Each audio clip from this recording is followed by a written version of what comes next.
হরে কৃষ্ণ বন্ধুরা, আজ আমরা চলে এসেছি শ্রী শ্রী সচী মাতার ধাম অঙ্গন জয়পুর বাহুবল হবিগঞ্জে।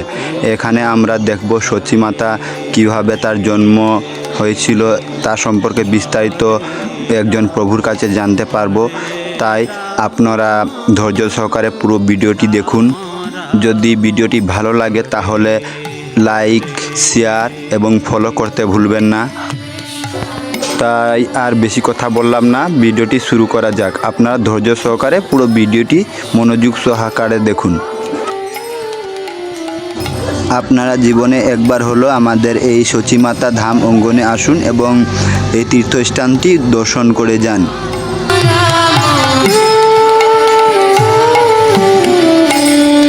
হরে কৃষ্ণ হরে কৃষ্ণ। এটি হচ্ছে লারু গোপালজির মন্দির, আপনারা সবাই দর্শন করুন।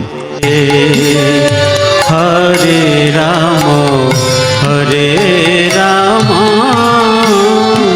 রাম রাম হরে হরে। ভগবান শ্রী জগন্নাথ মহাপ্রভু কি সুন্দর সুভদ্রা মহারানী বলভদ্র মহারাজকে সাথে নিয়ে মন্দিরে অবস্থান করছেন। সবাই দর্শন করুন। হরে কৃষ্ণ কৃষ্ণ কৃষ্ণ হরে হরে, হরে রাম রাম রাম হরে হরে। নীলাচল নিবাসায় নিত্যায় পরমাত্মনে বলভদ্র সুভদ্রাভ্যাং জগন্নাথায় তে নমো নমো। হরে কৃষ্ণ কৃষ্ণ কৃষ্ণ হরে হরে, হরে রাম রাম রাম হরে হরে।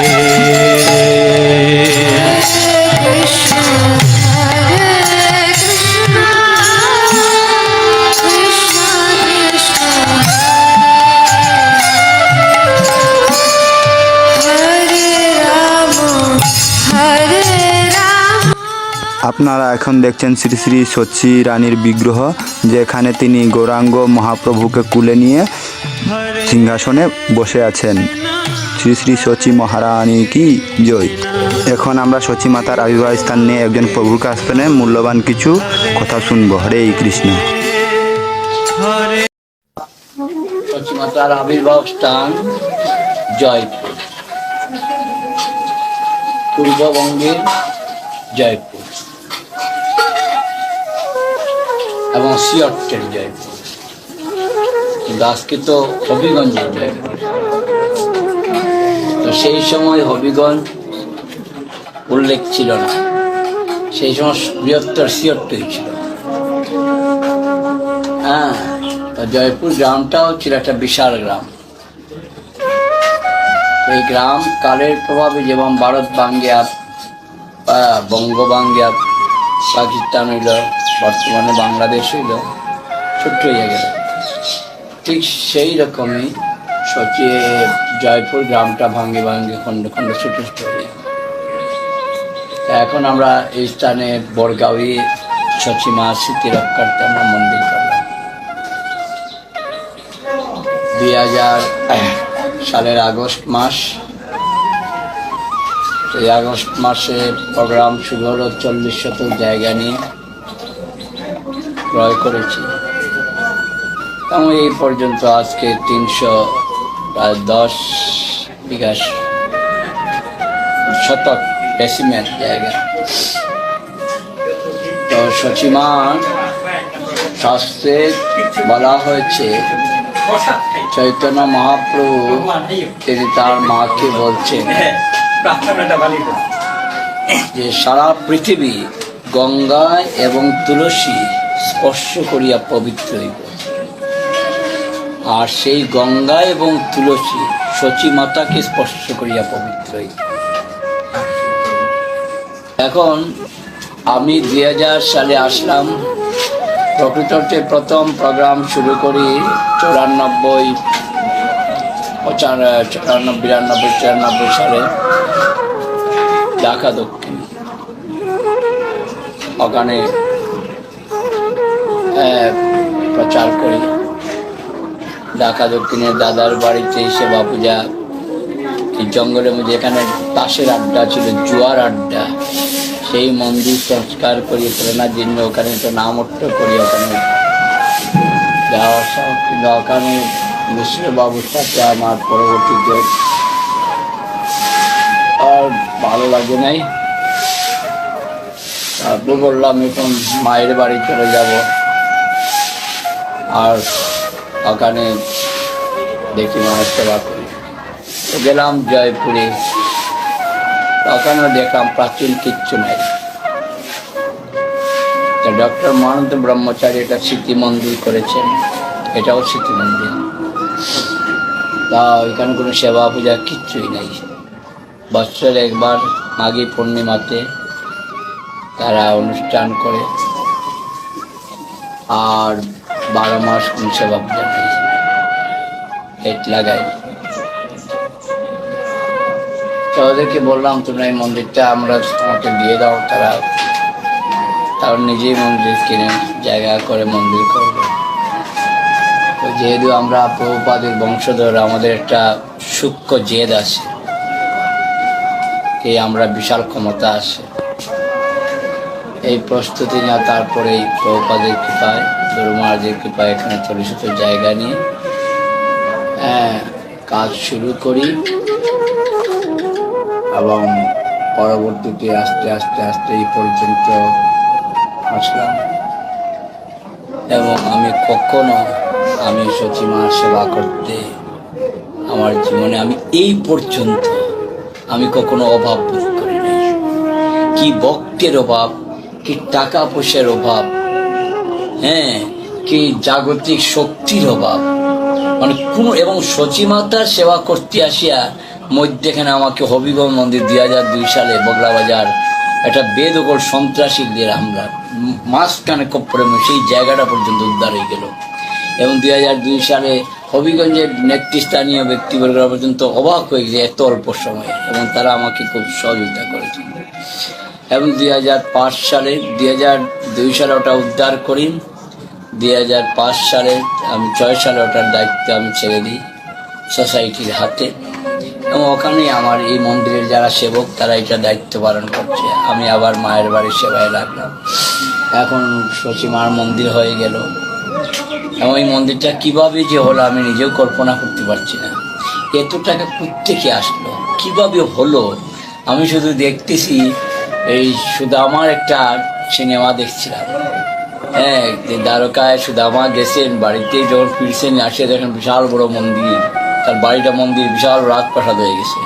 তো আমিও দেখলাম এখানে এইরকম একটা বিশাল বড় রাজপ্রাসাদ করতে কীভাবে হইল, এটা কল্পনা করা যায় না, অকল্পনীয় ব্যাপার সেবার।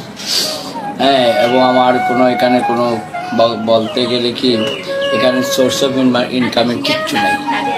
এখানে সোর্স অফ ইনকাম হচ্ছে আমার ভক্তবৃন্দ আর আমার গুরু মহারাজের কৃপা আশীর্বাদ। কারণ আমি বুঝি যে গুরু মহারাজের আমার প্রতি যথেষ্ট প্রকার আকর্ষণ আছে, এবং তার কৃপা শক্তি এবং আমার সচিমার কৃপায় এই স্থানটাকে আমি আটিয়া মায়াপুর, এই স্থানটাকে আটিয়া গয়া, এই স্থানটাকে হাটিয়া পুরীধাম, এটা কীভাবে সম্ভব? এটা অকল্পনীয়। এটি হচ্ছে সচিমার মহিমা। দিনান্তে কেউ যদি একবার সচি নাম উচ্চারণ করে আমি তার কখনো দুঃখ রাখবো না। কি তো এই যে চৈতন্য মহাপ্রভু প্রতিজ্ঞা, আস্থানে বদ্ধ আমি শোনো দামোদর। একবার স্বরূপ দামোদর তিনি মহাপ্রভুকে একবার শাসন করছিলেন, মানে একটা বাচ্চা ছিল মহাপ্রভুর কাছে আসতো, তো বাচ্চা ছিল এখান থেকে খুব শাসন করে চালিয়েছে। তো মহাপ্রভু এটা খুব অসন্তুষ্ট হয়েছে, বলে স্বরূপ দেখো তুমি আমার ভক্তগণের মধ্যে নিরপেক্ষ, আর নিরপেক্ষ না হলে কৃষ্ণের ভজন হয় না, আর তুমি আমাকে শাসন করার অধিকার রাখো, কি আমাকেও শাসন করার অধিকার রাখো, এই জন্য তুমি কিছুদিন আমার মায়ের সেবা করে গিয়ে। এখন স্বরূপ দামোদর আসছেন মায়াপুর, সচিমার সেবা করলেন, 4-5 দিন কিছুদিন থেকে তিনি আবার চলে গেছেন ওখানে পুরীতে। তো মহাপ্রভু বলতেন তুমি যে আসিলা, আচ্ছা তুমি বলো আমার মার কি বিষ্ণু ভক্তি আছে? তখন স্বরূপদাম রাগ করে, কি বলছো তুমি? যার গর্ভ থেকে তোমার জন্ম, আর তুমি আবার জিজ্ঞাসা করছো তার বিষ্ণু ভক্তি আসেনি? আমি নিজেই সশরীরে আমি দেখে আসলাম শচীমার শরীরে বিষ্ণু ভক্তির 8টা প্রধান লক্ষণ সর্বক্ষণ অবস্থান করে। কতক্ষণ? সর্বক্ষণ 8টা প্রেমের লক্ষ্য জ্যেষ্ঠরাত্মিকা তার শরীরের মধ্যে, আর তুমি জিজ্ঞাসা করছো আবার তার বিষ্ণু ভক্তি আসেনি।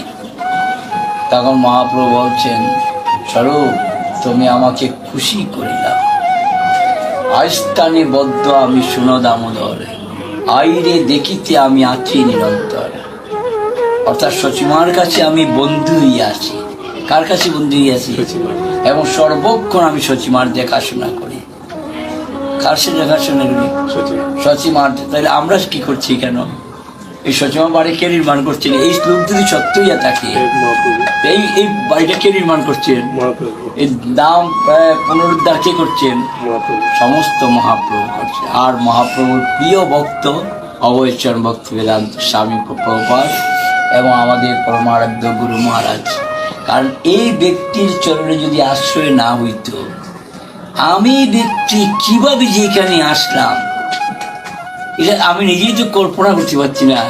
এটা কি হচ্ছে, কি হচ্ছে, কিভাবে কি হচ্ছে। তাহলে সূর্য 1000 মাইল দূরে থাকলেও তার আলো, তার তাপ আমরা ফিল করি। তো গুরুদেব হচ্ছে ঠিক সূর্যের মতো, তিনি যত দূর থাকুন না কেন, তার শিষ্যের প্রতি তার একটা বিশাল আকর্ষণ, তার বিশাল স্নেহ, মায়া এবং একটা এই যে ত্রিগুণাত্মিকা মায়া শক্তি আছে না, যেমন কৃষ্ণের থেকে আত্মজ্ঞান লাভের পন্থার মধ্যে 3জনের 2জনের সুতা দিয়া কি নিয়ন্ত্রণ করতেছে, তো ঠিক এইভাবে গুরুদেবও তার শিষ্যদেরকে সুতার মধ্যে বাঁধিয়া নিয়ন্ত্রণ করতেছেন। এটাই হচ্ছে প্রকৃত বাস্তবতা। এটা হলো প্রকৃত করছেন কে? গুরুদেব। গুরুদেব যদি এরকম গুরুদেব যদি না পাইতাম, আর এই ঘরে যদি প্রবেশ না করতে পারতাম, তাহলে শচী সেম আর সেবা, কে কোথায় থাকলাম রে আমরা, ঠিক না? সব হচ্ছে মকম করতি বাচরম পঙ্গুলাঙ্গতি গিরিম যৎ কৃপা তবং বন্দে পরমানন্দ মাধবম। মাধবের কৃপা যদি হয়, তিনি তখন যথার্থ একজন প্রতিনিধি গুরুদেবকে পাঠাই দেন। ধ্রুব মহারাজের প্রতি যখন কৃপা হয়েছিল, তখন নারদ মুনি পাঠাইছেন। এইভাবে আজকে বিশ্বে ভগবানের একটা বিশেষ কৃপা বর্ষিত হচ্ছে।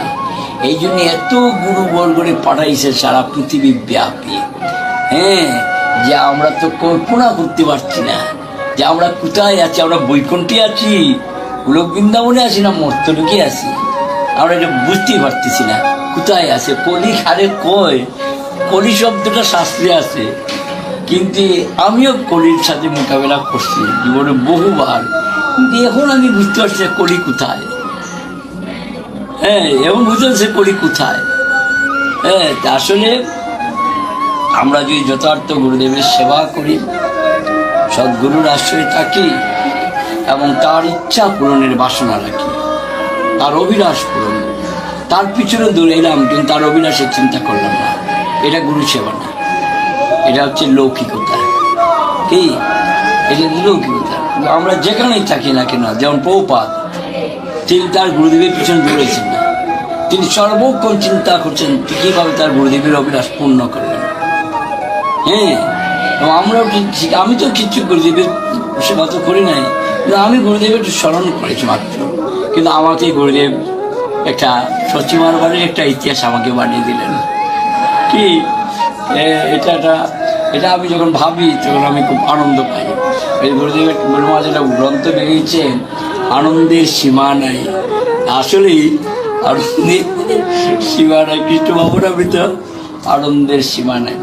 তো শচীমার মহিমা, আসলে আমি তো শচীমার মহিমা জানি না, আর আমি বিশেষ করি আমার সারাদিন এই রড, সিমেন্ট, বালু, ইট, মরিচ, তেল, হলুদ, এই সমস্ত নিয়ে আমার সারাদিন মাথার মধ্যে চিন্তা।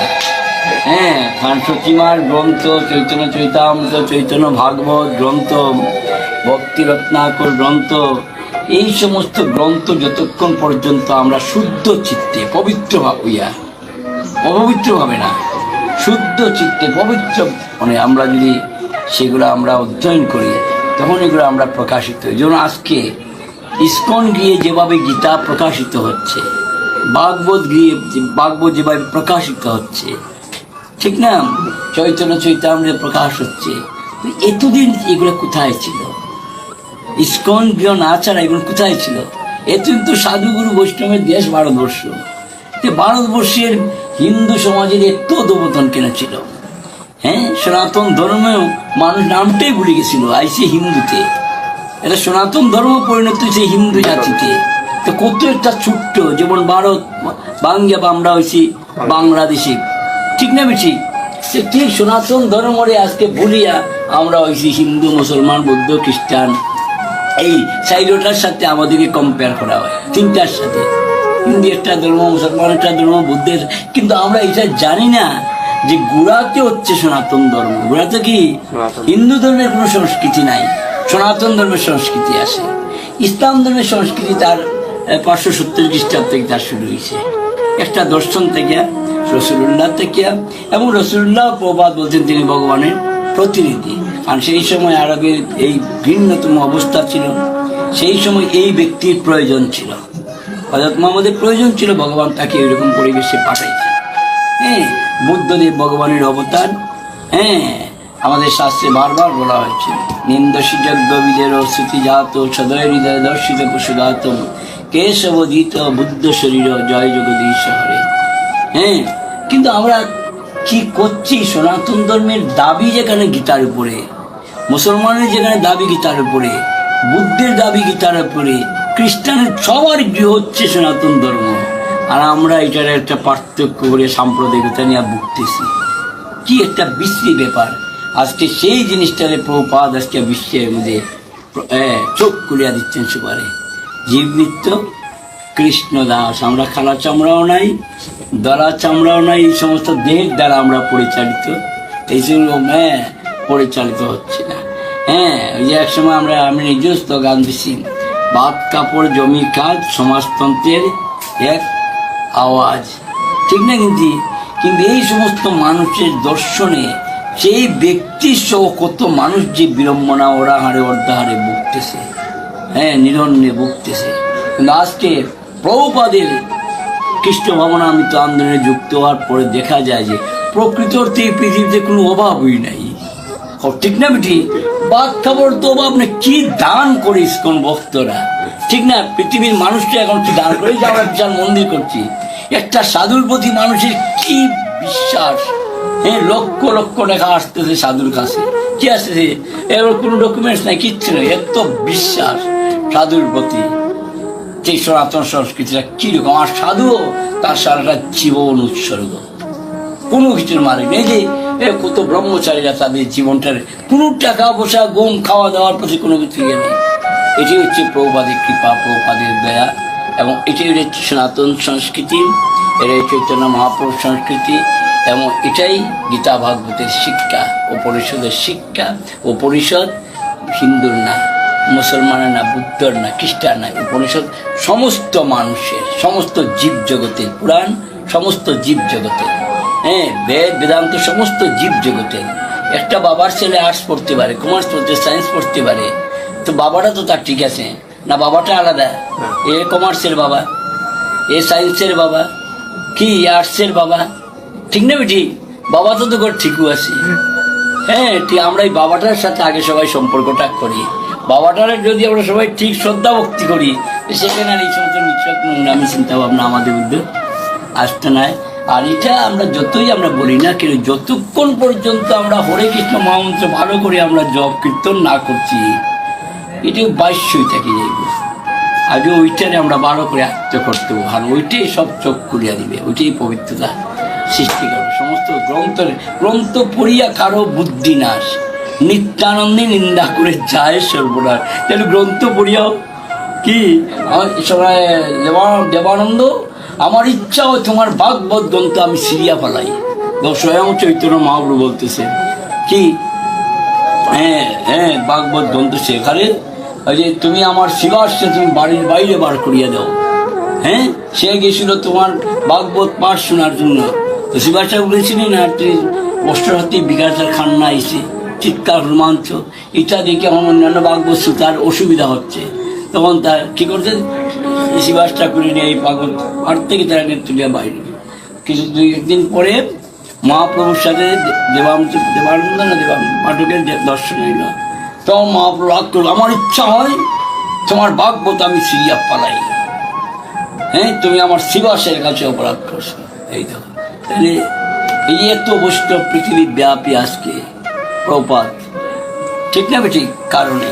তো এই ব্যক্তিরা নিয়ে যারা সমালোচনা করে তারা তো মরবই। এই গৃহ নিয়ে সমালোচনা করলে বিপদে পড়বো।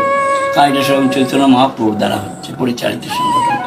হ্যাঁ, এখানে হাত দিলে তার সে কীভাবে ধর্মীয় পরিচয় হইব সেটা একটা সন্দেহের ব্যাপার।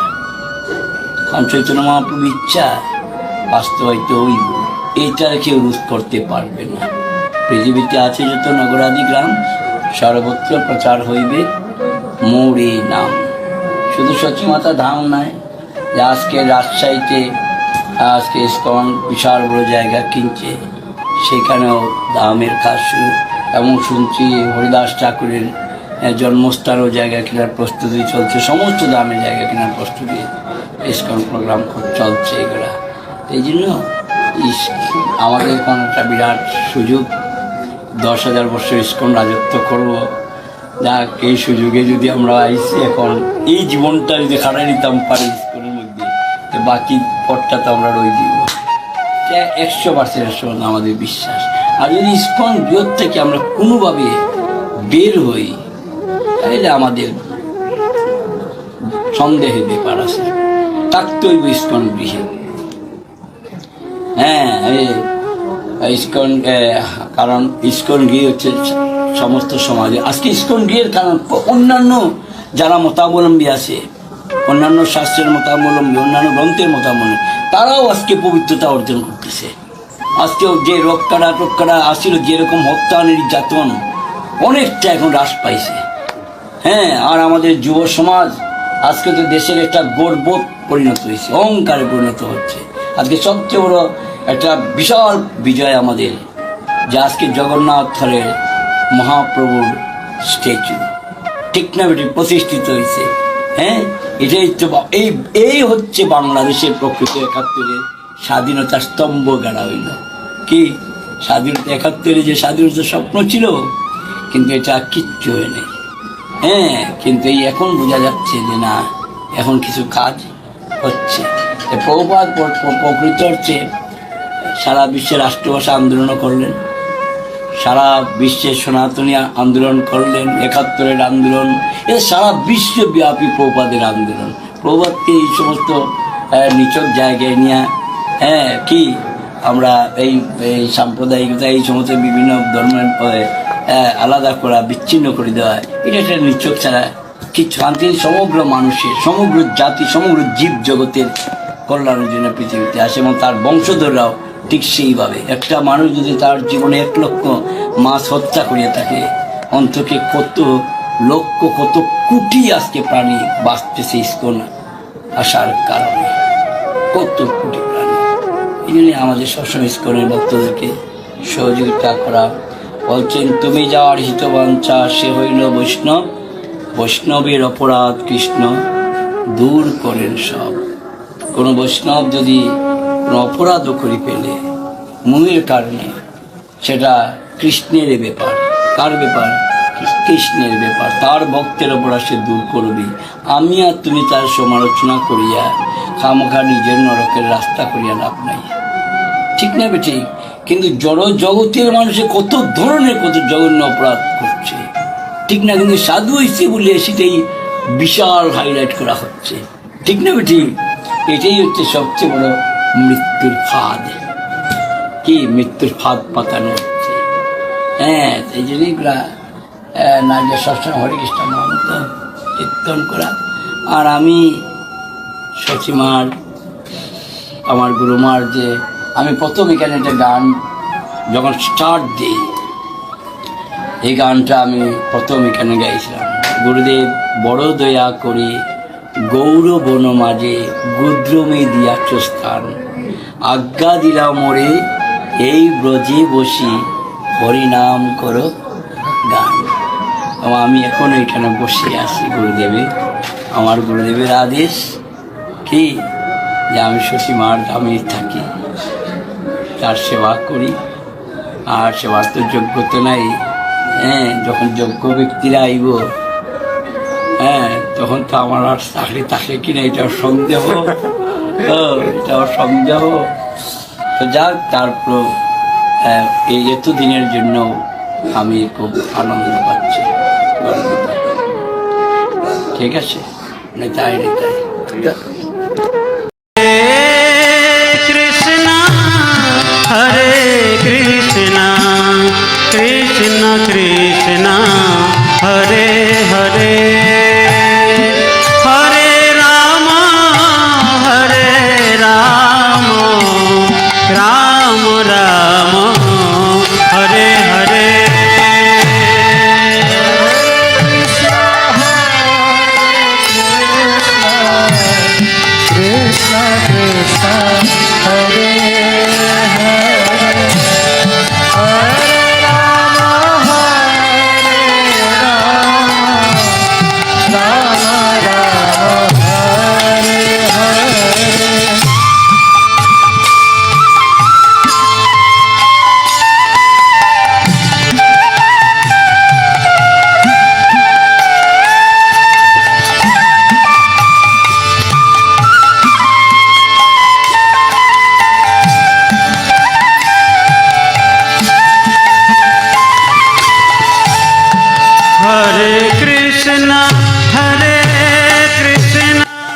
হরে কৃষ্ণ বন্ধুরা, আপনারা এখন বর্তমানে দেখছেন নবনির্মিত শ্রী শ্রী সচ্চি রানীর ধামের সেই মন্দিরটি, যেটি আর কয়েকদিন পরে প্রতিষ্ঠিত হবে।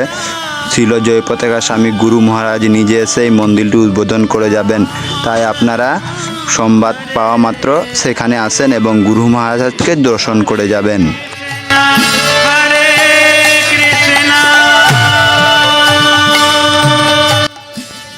বন্ধুরা, এটি হচ্ছে জব কাউন্টার, যেখানে জব করা যাবে। হরে রাম হরে রাম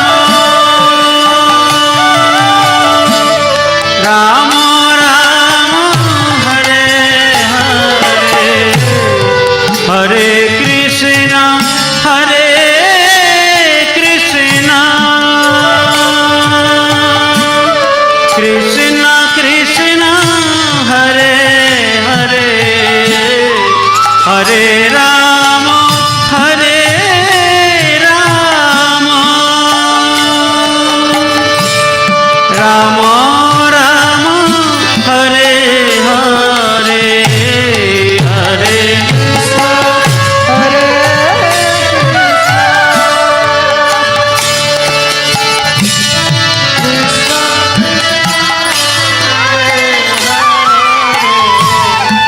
হরে রাম হরে রাম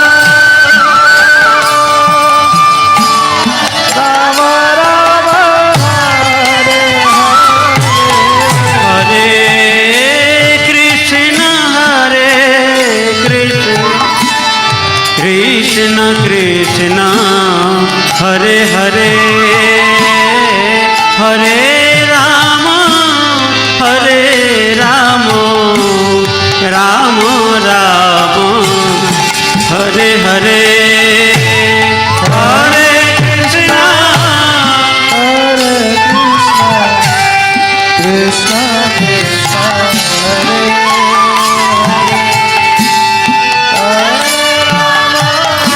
আমরা আবারও লালু গোপালজির মন্দিরে আসলাম। আপনারা আবার ভালোভাবে দর্শন করুন লালু গোপালজির মূর্তি। হরে কৃষ্ণ হরে কৃষ্ণ